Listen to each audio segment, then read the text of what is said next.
এখন আমাদের ধারাবাহিক রুহানি অনুষ্ঠানে কিছু আলোচনা করা হইবে সিরাতাল মুস্তাকিমের আরো এক তথ্য সম্পর্কে।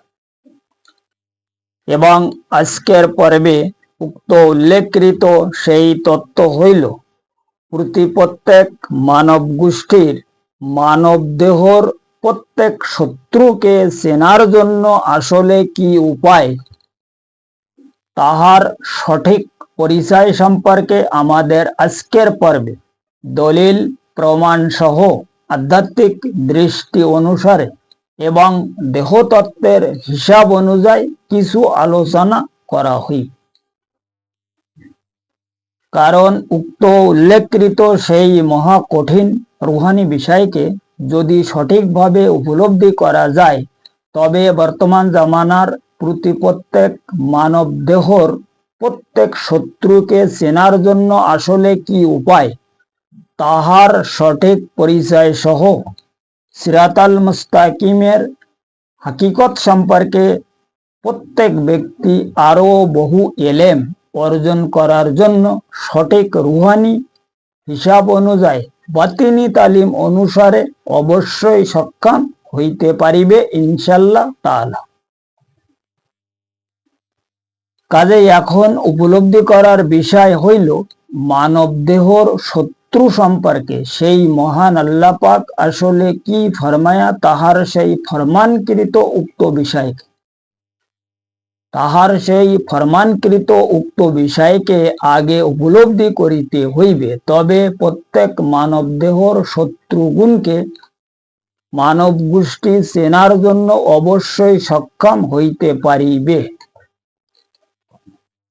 কারণ উক্ত মহা কঠিন হাকিকত সম্পর্কে সেই মহান আল্লাহ পাক সিরাতাল মুস্তাকিমের প্রমাণ সহ সঠিক রুহানি তালিম অনুযায়ী পবিত্র ধর্মের বাতিনি রাস্তাকে ইশারা করিয়া দেহতত্ত্বের হিসাব অনুসারে এবং এলমে তাসব মতে তাহার সেই মহা অসীম লাদুনী শক্তির অনুসন্ধানকে ধর্মীয় সংবিধানের জাহিরগত দলিল হিসাবে সূরা বাকারার 54 নম্বর আয়াতে সেই মহান বারে এলাহি দুনিয়ার প্রত্যেক মানব গোষ্ঠীগুণকে তিনি খোদ ইরশাদ ফরমায়া, তোমাদের নিজ দেহর মধ্যে তোমাদের যে শত্রু রয়েছে সেই সমস্ত শত্রুগুণকে তোমরা আলাদা আলাদা করিয়া আমার কাছে তোমরা ক্রন্দন করিতে থাকো, আমি তোমাদের অবশ্যই ক্ষমা করিয়া দিব, কারণ আমি তোমাদের সৃষ্টিকর্তা এবং প্রতিপালক। কাজে এখন আবার উপলব্ধি করার বিষয় হইল আমাদের নিজ দেহর মধ্যে আমাদের শত্রু আসলে কি এবং উক্ত শত্রু বাহিনী আমাদের নিজ নিজ দেহর মধ্যে তাহারা আসলে কিভাবে বসবাস করিতেছে। উক্ত কঠিন রুহানি বিষয়কে যদি উপলব্ধি করা যায়, তবে প্রত্যেক মানব দেহর শত্রু হইতে মানব গোষ্ঠী সঠিকভাবে উদ্ধার হইতে অবশ্যই সক্ষম হইয়া যাইবে। কারণ প্রত্যেক মানব গোষ্ঠীর শত্রু সম্পর্কে সেই মহান নবী পাক সালাতুস সালাম তাহার সেই মহা অসীম জবান মুবারকে তিনিও দুনিয়ার প্রত্যেক মানব গোষ্ঠীগুণকে সঠিক রুহানি তালিম অনুযায়ী এবং দেহতত্ত্বের হিসাব অনুসারে সিরাতাল মুস্তাকিমের প্রমাণ সহ এক হাদিসে তিনি খোদ ইরশাদে ইগরামিন ফরমায়া, আদা ইকা নফসি কাল্লাতি বাইনা জানবাইকা। অর্থাৎ সরকারে দু আলম সালাতুস সালাম আমাদেরকে গ্রামীণ ফরমায়া যে মানব গোষ্ঠীর সমস্ত শত্রু হইতে সবচেয়ে বড় শত্রু হইল মানব দেহর মধ্যে বসবাসকৃত মানব গোষ্ঠীর লতিফায় নফস, যাহা তাহাদের দুই মধ্য দেশের পার্শ্ব দুই পার্শ্ব দেশের মধ্যস্থানে, দুই পার্শ্ব দেশের মধ্যস্থানে উপস্থিত রয়েছে। কাজেই এখন উপলব্ধি করার বিষয় হইল আমাদের যে মেন শত্রু সে হচ্ছে আমাদের দুই পার্শ্ব দেশ, মানে এই যে আমাদের সিনার দুই পাশ হইল পার্শ্ব দেশ।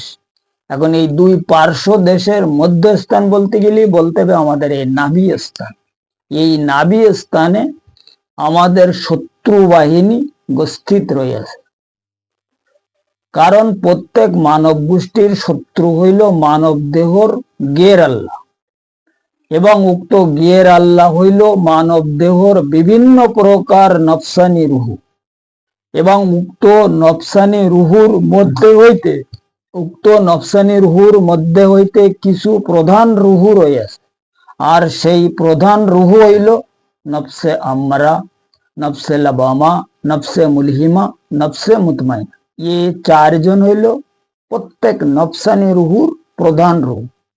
কারণ নফসানি রুহুর একটা পুরা বাহিনী রয়েছে আমাদের মধ্যে, বহু নফসানি রুহু, এবং এই প্রত্যেক নফসানি রুহুর পরিচালক হইল এরা চারজন। আর এই চারজনের মেন পরিচালক হইল নফসে আম্মারা। কাজেই এই যে নফসানি রুহু, এই চার রুহু হইল মানব দেহর নফসানি রুহুর প্রধান রুহু। এই চার রুহু গুণকে চেনার জন্য সক্ষম হইলে, যদি এই চার রুহুকে চেনার জন্য সক্ষম হওয়া যায়, তখন প্রত্যেক মানব দেহর শত্রুগুণকে আলাদা আলাদা করা যাইবে। যার কারণে সেই মহান নবী পাক সালাতুসাল্লাম তাহার সেই মহা অসীম জবান মুবারকে তিনি আরো এরশাদে গ্রামীণ ফরমায়া, মান আরাফা নফসাহু ফাকাদ আরাফা রব্বাহু।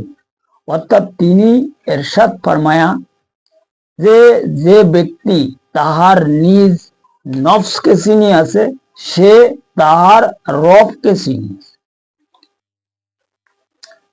কাজেই এখন উপলব্ধি করার বিষয় হইল সেই মহান সরকারে দু আলম সালাতুসাল্লাম যে এই নফসকে চেনার সঙ্গে রবের একটা হিসাব কিতাব এই হাদিস শরীফের মধ্যে জুড়ে দিয়েছে। এখন এখানে আমাদের প্রথমে চিনতে হবে নফসকে। এখন এই নফসকে চিনতে পারলে তখন আমাদের নিজ নিজ রবকে আমরা চিনিতে সক্ষম হইব। এই হইল মানব দেহর শত্রু সম্পর্কে সামান্য কিছু রুহানি আলোচনা এবং সিরাতাল মুস্তাকিমের আরো এক বিশাল বড় তথ্য, যাহা প্রত্যেক মানব গোষ্ঠীর উপলব্ধি করার আসলে খুব দরকার রয়েছে।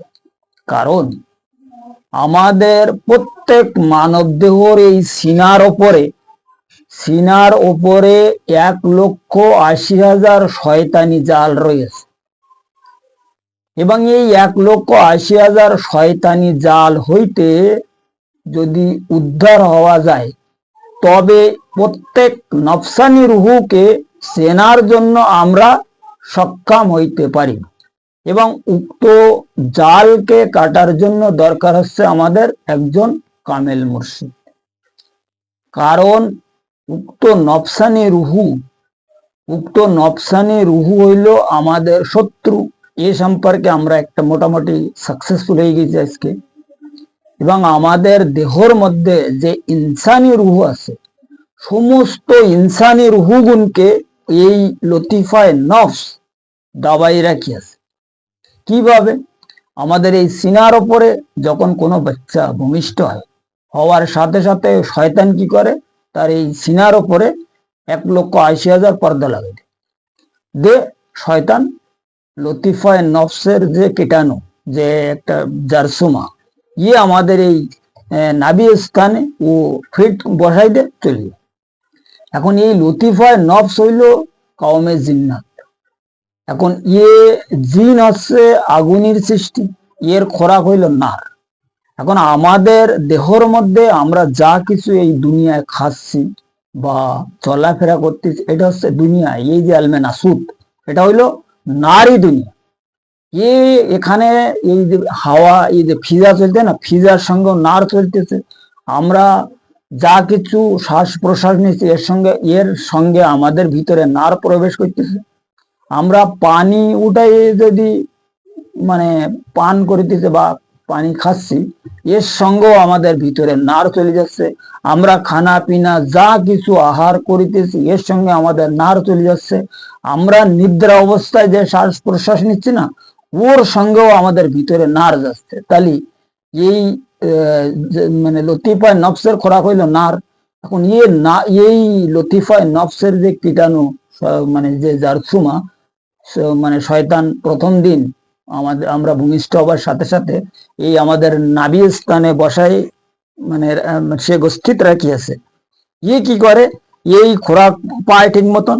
এবং বাচ্চা যখন 12 বছর, 10 বছর, 15 বছর বয়স হয়ে যায়, তখন ও একটা মোকাম্মেল জিন তৈরি, একদম পুরা পাক্কা, মানে স্বয়ংসম্পূর্ণ লায়ক হয়ে যায়। তখন ওই সময় শয়তান আবার একদিন আসে, এসে কি করে, ওরে এই মানে কি এখানে এই যে আমাদের দিলের মধ্যে প্রবেশ করে, এবং দিলের মধ্যে আসা যাওয়ার একটা রাস্তা করে দেয়, যে তুমি এখান এদের এই দিলের মধ্যে ঢুকে এদেরকে বিভিন্ন কুমন্ত্রণা দিয়ে গোমরাও রাস্তায় প্রচালিত করো। আর এই মানে ওই দিন এই মানে আমাদের দিল ছাড়া কিছু নিচে, এই নাভি আর দিলের মাঝখানে খান্নাস, যে আমরা সূরা আন-নাসের মধ্যে যে খান্নাস পড়তেছি না, এই খান্নাস রুহুকে ওখানে ফিট করি। ওর কাজ হচ্ছে কেবল আমাদের দিলের মধ্যে নার প্রবেশ করানো। আর শয়তানের খলিফা লতিফা নফস তো ওখানে দিলের মধ্যে উপস্থিত রয়েছে। এখন এই দিল যখন রক্ত রিফাইন করে, যখন রক্ত প্রবেশ করে, ওই রক্তের সঙ্গে নার মিশাই দেয়। এখন এই নার রিফাইন হয়ে আমাদের শরীরের মধ্যে প্রবাহিত হচ্ছে। একথা আমি আরো অন্যান্য ভিডিওতেও বলি, মানে ফরমাই আছি যে এই আমরা মানব দেহ কিভাবে অপবিত্র, আর এ সম্পর্কে হুজুর আকরাম সাল্লাল্লাহু আলাইহি ওয়াসাল্লাম হাদিস শরীফে ফরমাই দিয়েছে। এখন এই মানে আমরা যদি কোনো কামেল মুর্শিদের মানে রুহানি ওসিলায় এই সিনার উপরে পর্দা কাটিতে পারি, পর্দা কাটার পর যখন ওই মুর্শিদের ওসিলায় আমরা আমাদের দিলকে ইসমে আজম শিক্ষা দিতে পারবো। দিলের মধ্যে যে মাকলুক রয়েছে লতিফায় কলব, এই কলব যখন আল্লাহ পাকের ইসমে আজম আল্লাহু জিকির শিখে ফেলবে, আর ও এইভাবে শেখে না, ও তখনই শিখবে যখন ওর খোরাক দেওয়া যাবে। কারণ ও তো কঙ্কাল অবস্থায় পড়িয়েছে। ও যেদিনকের আল্লাহ পাক আসমান থেকে ফেরেশতাদের মাধ্যমে আমাদের শরীরের মধ্যে, দেহের মধ্যে প্রবেশ করাইছে, ওখানে রেখে গেছে। কোন দিন? যেদিন ওই শয়তান ওর জারছোমা রাখিছিল, ওই দিন রেখে দেওয়াতে, যেদিন আমরা এই দুনিয়ায় ভূমিষ্ঠ হইয়াছিলাম। তো সেইখান থেকে ও কঙ্কাল পড়িয়েছে, ও তো খোরাক পায়নি। কারণ লতিফায় কলব হইল জাতে ফেরেশতা, এর খোরাক হইল আছে মানে নূরের সৃষ্টি, এর খোরাক হইল নূর। এখন এই আমরা তো সে যেদিন রেখে গেছে সেখান থেকে আজ পর্যন্ত সে কোনো খোরাক পায়নি। এখন যদি আমরা কোনো রকমে কোনো কামেল মুর্শিদের রুহানি ওসিলায়, তাহার সহযোগিতায়, তাহার কাছ থেকে জিকিরে ইসমে আজম হাসিল করিয়া আমরা একটু নূর সৃষ্টি করিতে সক্ষম হই, তখন ওই নূর তার খোরাক হবে এবং সেই সময় সে সবল হবে। তখন ওই ওই লতিফায় কলব সওয়াল হবার সাথে সাথে ও জিকির করা শুরু করতে। তো যখন লতিফায় কলব জিকির করে, তুমি জিকির করতেছো, দুই জিকিরে যখন নূর পয়দা হইতে থাকে, এই নূরের জালোয়ায় তখন এই মানে আমাদের যে খান্নাস, এখানে যে খান্নাস রু আছে, ও বাইরে চলে, খান্নাস বাইরে চলে গেল, এ শয়তানের মানে নফসানি রুহুর একটা যন্ত্রণা থেকে মানুষ কমে যায়। এরপরে নফস কে মুর্শিদ কি করে, ওরে অ্যারেস্ট করে দেয় এই ওর যে গন্তব্য স্থান, এই যে নাভি স্থানে যেখানে শয়তান ওরে গোষ্ঠিত রাখিয়াছিল, ওটা হচ্ছে তার গন্তব্য স্থান। এখন ওই স্থানে যখন ওরে বন্দি করে দেওয়া হয়, তখন ওখানে ধীরে ধীরে মানে ওর নিজের মানে ব্যবস্থাও করি, কিভাবে? ও যখন খোরাক না পায় তখন বাধ্যতামূলক ও নূর খাওয়া শুরু করে। অনেক নফস তো খায় না, তারা মরে যায়, তো মরে গেল তো ঝামেলা শেষ হয়ে গেল। এইবার এই নফস যখন নূর খাওয়া শুরু করে তখন ওর নুরানি স্বভাব আসে। নুরানি স্বভাব আসার পরে তখন ও আর এই মানে ইনসানি রুহুদের ওপরে আক্রমণ করে না। ও ধীরে ধীরে মানে ইনসানি রুহুদের সঙ্গে মিশে যায় এবং ইনসানি রুহুদের যে কাজকর্ম, এই কার্যকর্ম সে করা শুরু করে। তখন ওই নফস কি হয়ে যায়, মানে আম্মারা থেকে লাবামা হয়ে যায়, ফের লাবামা থেকে মুলহিমা, এরপরে ধীরে ধীরে যদি মুতমাইনা পর্যন্ত যাওয়া যায় তাহলে তো বিশাল ব্যাপার। এখন কলব সানোবার থেকে সেলিম, সেলিম থেকে মুনিব, মুনিব থেকে শহীদ, এই হলো কলবের হিস্টোরি। আর এদারে নফসের হিস্টোরি আছে আমরা, লাবামা, মুলহিমা, মুতমাইনা। এই মানে বিভিন্ন কায়দায় যদি এই দুই গ্রুপকে আমরা একত্রিত করতে পারি তখন আমাদের আর কোনো সমস্যা থাকে না। কারণ এই হইলো আলাদা আলাদা করার বিষয়। মানে নফসে আম্মারাকে আলাদা করে দাও, তো লাবামা আলাদা করে দাও, ফের মুলিমা আলাদা করে দাও, ফের মুতমাইনা আলাদা হয়ে যায়। তখন যখন মুতমাইনা রূপে আসে তখন ওর স্বভাব চরিত্র একদম পবিত্র হয়ে যায়, যেটাকে নফসের তাজকিয়া বলে। এটাই হইল নফসের অরিজিনাল তাজকিয়া, অর্থাৎ নফসকে সংশোধন করিয়া পাক পবিত্র করা। তাই হুজুর পাক সালাতুসালাম ফরমায়া দায়া নফস কা ওয়াতালা, যে তোমরা যদি প্রকৃত মুক্তির আশা করিতে চাও তোমার নিজ দেহকৃত নফসের সঙ্গে জিহাদ করো, নফসকে কন্ট্রোল করো, কারণ নফস তোমাদেরকে গ্রেফতার করিয়া রাখে। এখন এই নফসের যন্ত্রণা থেকে আমরা যে সময় পরিত্রাণ লাভ করিতে পারবো সেই সময় আমরা মুক্তির আশা করিতে সক্ষম হইব। কারণ এখানে এই যে আয়াত আমি আজকে মানে সর্বপ্রথমে উল্লেখযোগ্য হিসাবে এরশাদ ফরমায়াছি যে সূরা বাকারা 54 নম্বর যে আয়াত, এই আয়াতে পরিষ্কার ভাবে লেখা রয়েছে প্রথমে ফাকতুলু। আপনারা সবাই দেখবেন ওখানে লেখা আছে ফাকতুলু। ফাকতুলু কি মতলব হচ্ছে কি নফসকে আলাদা আলাদা করা। ফাকতুলু মানে হচ্ছে আলাদা আলাদা। এই নফসকে যখন আমরা আলাদা আলাদা করতে পারবো তখন এদের সমস্ত শক্তি নষ্ট হয়ে যাবে, নফসানি শক্তি যেটা। কারণ এরা তো সবাই একসঙ্গে ওই একটা বিশালভাবে শক্তি বেরিয়ে রেখেছে। যখন এদেরকে আলাদা আলাদা করে ফেলা হবে তখন এরা আর কোনো শক্তি, এদের আর কোনো শক্তি থাকে না।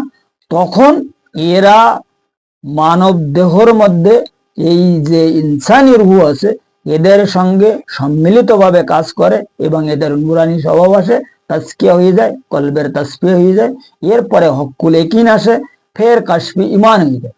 যখন কাশফি ইমান সৃষ্টি হয়ে যায় ওই সময় রুহু তাজাল্লি, কারণ নফস আর মানে কলব যখন কমপ্লিট ক্লোজ হয়ে যায় তখন এদের রুহু আমাদের তাজাল্লি হয়ে যায়।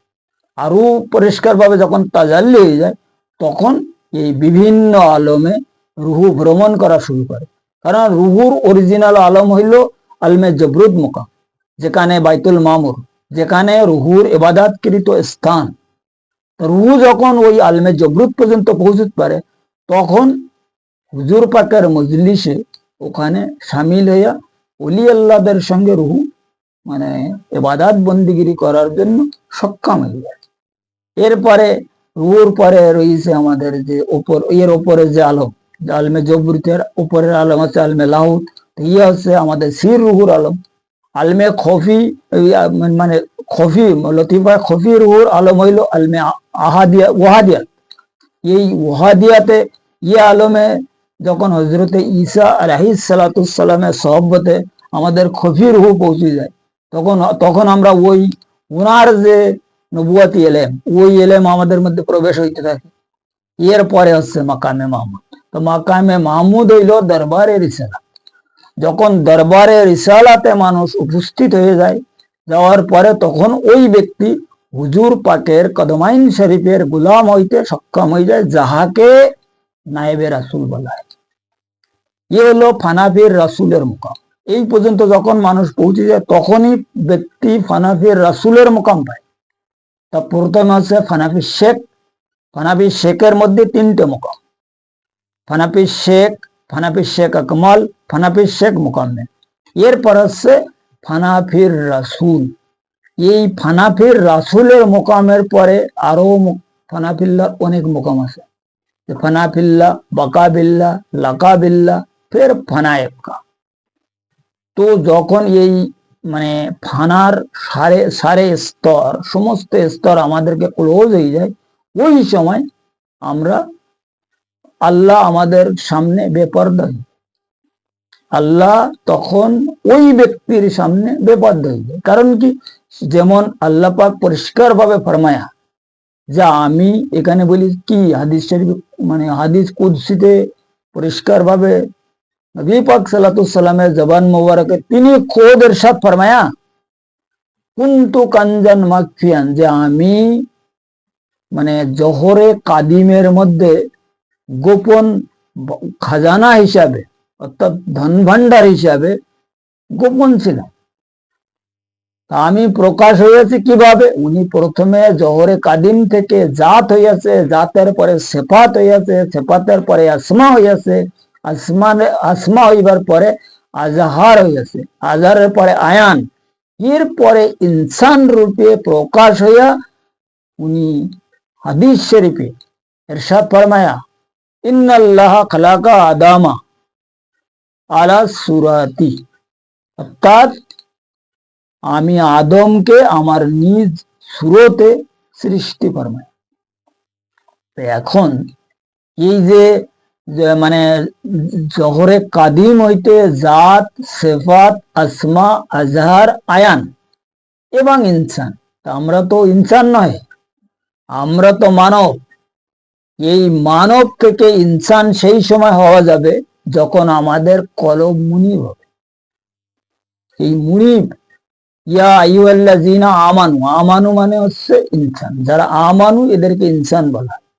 এই মানব ইনসান নয়, এই আমানুকে ইনসান বলা হয়েছে। কোরআনে যে কথা বলা আছে আর যেটা আমরা কে আমানু পড়ি, আমানু মানে হইল ইনসান।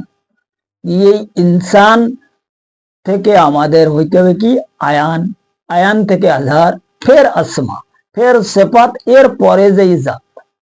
যখন জাত হওয়া যাবে তখন কাদিমের সঙ্গে ফানায়েবকার সাহিত্য, ফানায়েবকার যে মোকাম, এটা হচ্ছে জাত জোহরে কাদিমের সঙ্গে মেশার মোকাম। তখন ফানায়েবকার মোকামের সাহিত্য জোহরে কাদিমের সঙ্গে বান্দা মিশিতে পারে। এখন এই যে উপরের যে স্তরগুলো, উপরের যে ফানাফিল্লার যে মোকামগুলো, এই মোকামগুলো অতিক্রম করার জন্য আল্লাহ পাক আমাদেরকে আসমা এলেম প্রদান করবে। কারণ উনি জোহরে কাদিম ছিলেন, জাত, সেফাত, আসমা, এই তিন আলমের যে এলেম, এই এলেম যেটা আসমা, আল্লামুল আসমা, আসমা এলেম হইল কি কলব, রুহু, সির, খফি, আকফা, আনা, নফস, এই হইল আসমা এলেম। আর এদের আরো 9 জন খলিফা আছে। এই 7 আর 9 16 জন মানে রু হইল আল্লাহ পাকের আসমা এলেম। এই আসমা এলেমের সাহায্য যদি মানুষ চেষ্টা করে, তাই একদম একে মানে সালাঙে বা মানে এই আসমা এলেমের সাহায্য ডাইরেক্ট মানুষ আলমে লাহুত পর্যন্ত পৌঁছতে পারে।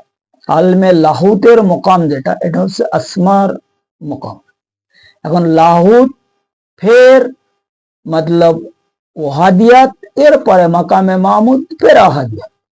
এই জন্য আল্লাহ পাক হাদিস কুদসিতে কোনো এক জায়গায় ইরশাদ ফরমায়া যে তোমরা যদি আমার দিদার লাভ করতে চাও, তবে আলমে নাসুত, আলমে মালাকুত, আলমে আনকাবুত এবং আলমে জবরুত, এই 4 মোকামে, এই 4 আলমে তোমরা আমাকে কোন সময়ের জন্য দর্শন লাভ করিতে সক্ষম নহে। তোমরা ওই 4 মোকামে কি জন্য আমাকে দর্শন করিতে সক্ষম নহে? ওই 4 আলমের যে ইলেম, এই ইলেম সম্পর্কে শয়তান সম্পূর্ণরূপে অকিফল রয়েছে, যে কারণে তোমরা কোন রকম কোন কায়দায় এই 4 আলমের মধ্যে আমাকে পাইবা। আমার পাইতে হইলে এই আসমা এলেমের যে স্তর, এই পর্যন্ত আসা লাগবে। লাহুত যেটা হচ্ছে কি জাতে জাতিয়া, এই আলমে জবরুত অর্থাৎ সিদরাতুল মুনতাহা পর্যন্ত এটা হইলো জাতে কনিয়া। এর পরে হচ্ছে জাতে জাতিয়া। জাতে জাতিয়ার মধ্যে আমরা যখন উপস্থিত হইতে সক্ষম হইব তখন তাহাকে পাওয়া যাবে, তাহার দিদার সম্পর্কে আশা করা যাবে। আর জাতে জাতিয়া ওখান থেকে শুরু হয়েছে যেখান থেকে হচ্ছে আলমে মানে লাহুত। লাহুত, ওহাদিয়াত এবং আহাদিয়াত, এই তিন আলম হইল জাতে জাতিয়ার আলম। এই তিন আলমের এলেম সম্পর্কে শয়তানের কোন রকমে অকিফল।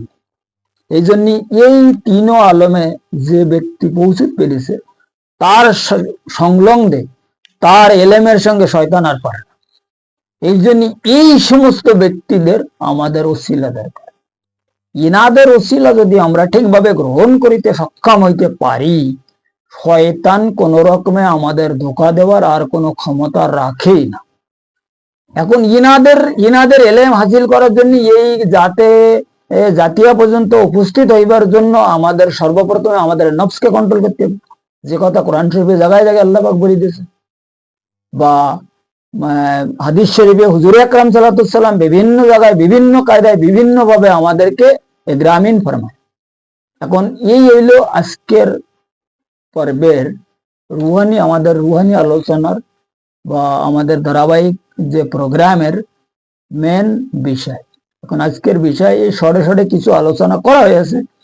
এ ব্যাপারে যদি এর ভিতরে বা আগে পিছে কেউ ভালোভাবে জানিতে চায়, এই রাস্তায় চলিতে চায়, নিজের দেহকৃত শত্রুগুণকে তারা আলাদা আলাদা ভাবে মতলব চেনার জন্য বা আলাদা করার জন্য চেষ্টা করে, তাহলে ডিসক্রিপশনে আমার নাম্বার আছে। এই নাম্বারের সাহায্যে যদি কেউ আমার সঙ্গে যোগাযোগ করে তবে তাহাদের দলিল প্রমাণ সহ এই বিষয়টা বুঝাই দেওয়া হইবে, জানাই দেওয়া হইবে। যদি কেউ চলিতে চায় এইভাবে এই রাস্তায়, সিরাতাল মুস্তাকিমের যে রাস্তা, এই রাস্তায় তাকে চালানোর জন্য ব্যবস্থা করা হইবে। আর যদি এই ধরনের কোনো ব্যক্তি তারা বাইরে পেয়ে যায় তাহলে তো খুব ভালো কথা, আমার সঙ্গে সম্পর্ক করা তাদের আর কোন প্রয়োজনই নেই। কারণ আমার কথা হচ্ছে যে অবস্থায় আমরা আছি, যদি আমরা সিরাতাল মুস্তাকিমের রাস্তার মধ্যে সামিল হইয়া সেই মহান আল্লাহ পাকের সঠিক ইবাদতের যে সিস্টেম, যেটা আমাদেরকে তিনি কোরআন এবং হাদিসে পরিষ্কারভাবে সতর্ক ফরমায়, মানে বারে ইলাহি তো কালাম পাকের মাধ্যমে আমাদেরকে সতর্ক ফরমায়, আর হুজুর পাক মানবীয় ড্রেসে দুনিয়ার জমিনে প্রকাশ্য রূপে আবির্ভাব হইয়া আমাদেরকে গ্রামীণ ফরমায়া গিয়াছে। ৭৬ হাদিস, এত লাখো লাখো হাদিস হইয়াছে। এখন এই হাদিস সম্পর্কে যদি আমরা একটু ভালোভাবে দেখার চিন্তা ভাবনা করি, কোরআনের আয়াতের যে আবিধানিক ব্যাখ্যা, কোরআন শরীফে আমাদের যে কি ফরমায়া, এই ব্যাপারে যদি আমরা একটু চিন্তা ভাবনা করার মানে টাইম পাই, তাহলে কিন্তু মুক্তির বিষয়টা মানুষ উপলব্ধি করিতে অবশ্য সক্ষম হইবে ইনশাআল্লাহ তাআলা। এই হলো মোটামুটি আজকের পর্বের রুহানি আলোচনা। আর এই ব্যাপারে যদি আমার এই সিরাতাল মুস্তাকিমের মিশনের সঙ্গে যারা জুড়িয়ে আছে তাহাদের সঙ্গে যদি কেউ সম্পর্ক করে, তো ওখান থেকেও মানে ভালো সালা পরামর্শ, যুক্তি, বুদ্ধি ইনশাআল্লাহ তাআলা পাবে, এতে কোনো অসুবিধা নেই। কারণ এখন সবচেয়ে বড় কথা, আমাদের যে দুনিয়ার জমিনে আমরা যে ধর্মীয় ব্যাপারে যে বিভ্রান্ত বা যে জর্জরিতর মধ্যে আছি, আমাদের দরকার হচ্ছে একটাই রাস্তা, সেটা হচ্ছে সিরাতাল মুস্তাকিম। এখন সিরাতাল মুস্তাকিমের রাস্তায় যদি আমরা সঠিকভাবে সামিল হতে পারি, তবে তখন আমরা মুক্তির বিষয় আশা করিতে পারিব। কারণ সিরাতাল মুস্তাকিম তা নহে যে আমরা যে অবস্থা আছি এটাই সিরাতাল মুস্তাকিমের রাস্তা, নয়। সিরাতাল মুস্তাকিমের রাস্তা হচ্ছে কোরআন শরীফে যে হাবলিল্লাহ সম্পর্কে আল্লাহ রাব্বুল আলামিন ইজ্জতের ইরশাদ ফরমায়া, হুজুর আকরাম সাল্লাল্লাহু আলাইহি সাল্লামের আহলে বায়াতের মাধ্যমে যখন ও হাবলিল্লাহ জোড়া যাবে, তখনই সিরাতাল মুস্তাকিমের রাস্তা তৈরি হবে। আহলে বায়াত মানে হচ্ছে পুনর্জন্ম, আর পুনর্জন্ম তখনই পাবে যখন হাবলিল ওয়ারিদের সঙ্গে হাবলিল্লাহ জোড়া সক্ষম হবে। তখনই সেইটা সিরাতাল মুস্তাকিমের রাস্তা আমাদের এই দিল থেকে শুরু হবে, আর ওই রাস্তার মাধ্যমে আল্লাহ এবং রাসূল বা মুক্তি এইসব বিষয় ওই রাস্তায়। কারণ অন্য কোনো রাস্তায় আল্লাহ রাসূল পাওয়া যায় না, না অন্য কোনো রাস্তায় শয়তানের মানে ধোঁকা আছে। যখনই সিরাতাল মুস্তাকিমের রাস্তায় কোনো ব্যক্তি চলা শুরু করবে, তখনই শয়তান তার পিছনে উঠে পড়ে লেগে, তার যত বাহিনী আছে সব তার পিছনে লাগাবে। এই জন্য এই রাস্তায় চলার জন্য অবতাগু ইলাইহিল ওসিলাতা ওয়াজাহিদুল ফি সাবিলিল্লাহি লাআল্লাকুম তুফলিহুন। এখানে ওসিলা ছাড়া কোনো ব্যক্তি চলার জন্য সক্ষম নয়। কোরআন পরিষ্কারভাবে নির্দেশ ফরমায় ওসিলার জন্য। আর যদি কোনো ব্যক্তি বিনা ওসিলায় এই রাস্তায় চলিতে সেটা তাদের ব্যাপার। সে তো সিরাতাল মুস্তাকিমের রাস্তায় কোশ্চেন কালেও চলিতে পারিবে না। কারণ যেমন কোনো ব্যক্তি বিনা পাসপোর্টে যদি কোনো আউট অফ কান্ট্রি যেতে চায়, সাথে সাথে কাস্টম অফিসে সে ধরা পড়ে যাবে। ঠিক তদ্রূপ যখন বিনা ওসিলায় সিরাতাল মুস্তাকিমের রাস্তায় কোনো ব্যক্তি চলিতে যাবে, তখন শয়তানের হাতে সে ধরা পড়বেই পড়বে, এর কোনো মত নেই। যাই হোক, আজকের আলোচনা এই পর্যন্ত রাখা হইল। আগামী পর্বে সিরাতাল মুস্তাকিমের আরো অন্যান্য বিষয় মতলব এলমে তাসব মতে লাদুনী শক্তির অনুসন্ধান হিসাবে আরো কিছু আলোচনা করা হইবে ইনশাআল্লাহ তাআলা, যদি আমার মুর্শিদ মাওলা তাহার নিজ গুণে আমাদের প্রতি দয়া ফরমায়।